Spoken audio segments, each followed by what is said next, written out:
¿Qué sucede? En esta década entra en funcionamiento el mercado común centroamericano. Recordémonos que el mercado común centroamericano se formó con el fin de lograr una rápida industrialización de la región, la cual estaba amparada en el intercambio mutuo de los beneficios netos que se esperaban como el resultado de su creación. Se esperaba que esta industrialización trajera consigo un mayor nivel de ingresos y contribuyera a disminuir el grado de dependencia que tenían los países centroamericanos con el resto del mundo, la cual estaba basada en la liberación del comercio dentro de la región y la liberación restringida de los productos industriales fuera del mercado, es decir, desde un enfoque de desarrollo hacia adentro.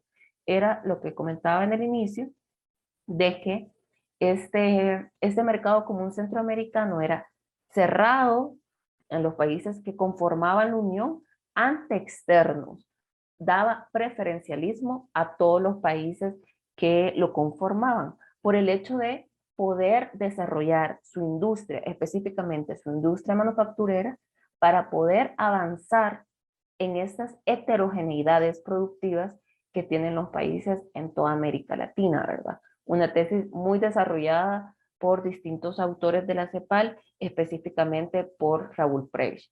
En este contexto, el Tratado de Integración Económica Centroamericana daba un plazo de 5 años para el perfeccionamiento de este mercado común, la zona de libre comercio y la adopción de un arancel centroamericano uniforme. Tan pronto el tratado entró en vigor, el 74% de todos los productos consignados en el programa, perdón, es decir, aquellos excluidos del anexo A, gozaban de libre comercio, cifra que en la actualidad ha aumentado a un 99.9%. Entonces podemos decir, y lo podemos ver en este gráfico, que en la primera etapa de formación del proceso de integración económica regional, es decir, desde 1950 hasta 1970, se le conoce como el proceso de integración hacia adentro, debido a que se apoyaba en estas teorías desarrolladas por la CEPAL. En esta etapa se logró perfeccionar eh, la zona de libre comercio, la formulación de una tarifa externa común y dinamizar el comercio exterior intrarregional, es decir, el comercio que tienen todos los países de Centroamérica entre ellos mismos, e iniciar acuerdos en temas de política económica.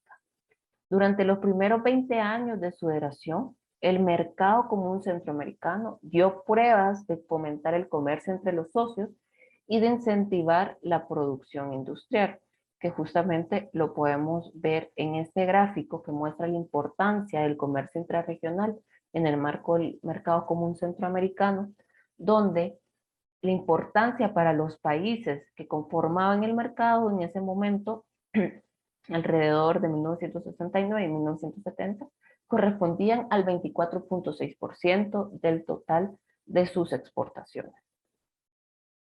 Sin embargo, existe un declive del mercado común centroamericano que inicia en la década de los 70.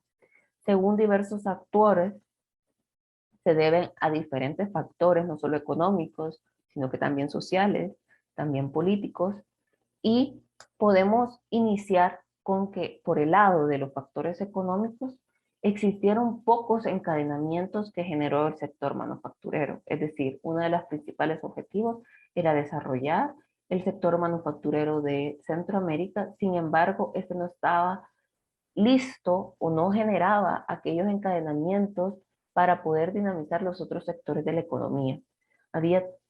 Por esto mismo, había una alta dependencia hacia insumos y productos intermedios extranjeros, pero acordémonos que estos insumos y productos intermedios extranjeros tenían alto nivel de impuesto. Entonces, esto generó ingresos fiscales insuficientes y también una estructura impositiva regresiva a partir del crecimiento acelerado de servicios de infraestructura como carreteras, puertos y energía eléctrica. Esas presiones que generaba el hecho de que sus importaciones eran mayores a sus exportaciones sobre las balanzas comerciales, generaban déficits estructurales en los países que no eran los más fuertes del mercado común, es decir, que no tenían los mayores niveles de exportación a comparación de otros países. Perdón. Asimismo, había un exceso de oferta de productos manufacturados debido a que no encontró cabida en el mercado nacional por los altos niveles de pobreza y bajos ingresos que tenía la población en ese momento. Y esto se refuerza muchísimo más con los conflictos internos, guerras civiles e inestabilidad política y social que que comenzaron a vivir los países, especialmente países del Triángulo Norte, conformados por El Salvador, Honduras y Guatemala. En este sentido, y siguiendo en este mismo periodo de tiempo, en 1988, como parte de los intentos para retomar el proceso de integración, se aprueba un plan de acción inmediata que comprende, además de un plan de emergencia a corto plazo, propuestas para reactivar el proceso. Sin embargo, el debilitamiento era tal que se conjugaba con estas acciones que acabo de mencionar, y es por eso que en 1970 Honduras sale del mercado común centroamericano incluso. Ante este inminente agotamiento del modelo que proponía la industrialización por sustitución de importaciones, no solo afectaba a la región centroamericana, sino que afectaba a toda América Latina. Se cambia el paradigma de este tipo de comercio y entramos a una nueva era que se caracteriza por el libre comercio allá por 1990. Entonces, esta nueva era requería una menor participación del Estado en el quehacer económico y también se intensifica con el surgimiento de un nuevo paradigma internacional denominado Consenso de Washington, que desencadenó en la aplicación de los programas de ajustes estructurales que los países implementaron en 1982. Ahora, el regionalismo ya no se va a entender como un regionalismo hacia adentro, sino que al contrario, un regionalismo hacia afuera. En ese contexto, el, el proceso de integración económica tiene que dar un revés. Y este revés lo hacen retomando la Carta Lodeca a través del protocolo de Tegucigalpa, donde se constituye al sistema de la integración centroamericana SICA como el marco institucional del proceso. Los países firmantes ahora son una comunidad económica y política que aspiran a la integración centroamericana de forma gradual, y ya no va a ser el proceso de integración económico el central, sino que también van a existir diferentes áreas como el área política, el área social, ambiental, cultural y educacional. Es así como se crean 5 subsistemas que van a estar amparados en el sistema de integración económica centroamericana y se conforman por el subsistema económico, subsistema social, subsistema político, el subsistema educativo y cultural y el subsistema ambiental. Asimismo, en esta nueva estructura se tiene que reestructurar el protocolo de Guatemala, es decir, aquel protocolo que va a amparar esta reestructuración del Tratado de Integración Económica Centroamericana. En este protocolo, los países que estamos hablando de Guatemala hacia Costa Rica en ese contexto histórico, perdón, desde Guatemala a Panamá en 1991 y en diciembre del año 2000 se incluye Belice y en el 2013 se adhiere República Dominicana.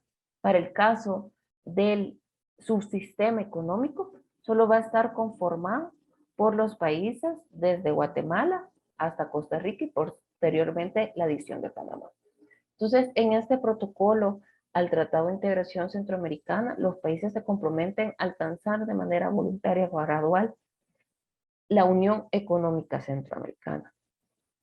Se establece también el subsistema económico, adoptando el nuevo marco institucional del SICA, y se concibieron acciones en materia de turismo, agricultura, política de competencia, infraestructura física, servicios de transporte, servicios financieros, que antes el Tratado de Integración Económica Centroamericana, firmado en 1960, no lo incluía.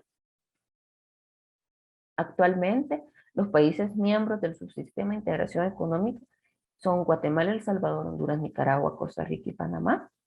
Y en el siguiente módulo vamos a abordar cuál va a ser la estructura de esta nueva subsistema económico. Es decir, en todo este proceso histórico, a partir de la década de los 90, ya no será el enfoque del proceso de integración centroamericano meramente económico, sino que se va a desplegar a otras áreas y pilares como la social, política, ambiental, cultural, educacional.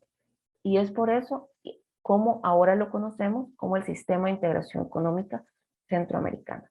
Muchas gracias por la atención y seguimos en posteriores videos. Igual yo adjunto mi correo por si tuvieran alguna duda o consulta, con mucho gusto me la pueden hacer llegar. Muchas gracias.